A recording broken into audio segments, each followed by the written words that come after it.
с потолка все текло. Льет, как из ведра. Утро выходного дня Марьям Мирзуевой началось наводнение. Поломка водопровода затопила и соседей снизу. Кому обратиться за помощью, жильцы догадались не сразу. С передачей многоквартирных домов на содержание управляющим компаниям и ТСЖ многие просто не знают, кто их обслуживает. Решить проблему помог звонок в единую диспетчерскую службу «Доступный Грозный».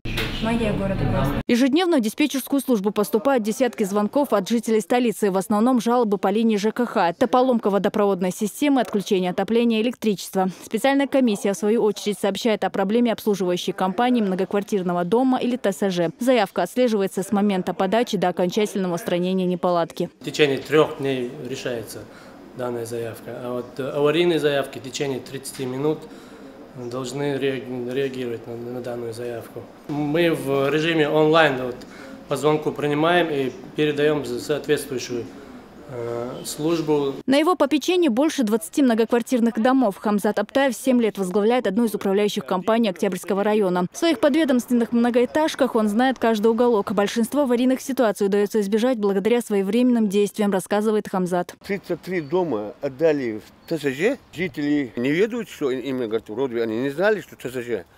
И штаделду, организация отличный город 19, и это самое 130, 20 домов.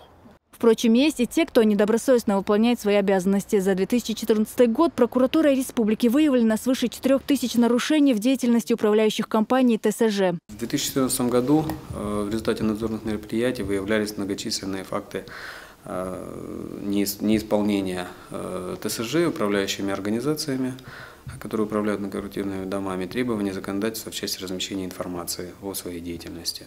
Закон, позволяющий жильцам многоквартирных домов узнать у своих управкомпаниях и ТСЖ всю информацию о капитальном ремонте дома, тарифов на ЖКХ, вступил в силу еще в прошлом году. Однако своими возможностями пользуются единицы. Многие просто не знают о том, что контролировать общедомовое содержание они имеют полное право. Зура Саламова, Халид Мусаев, Джамлай Хаджалиев. Новости.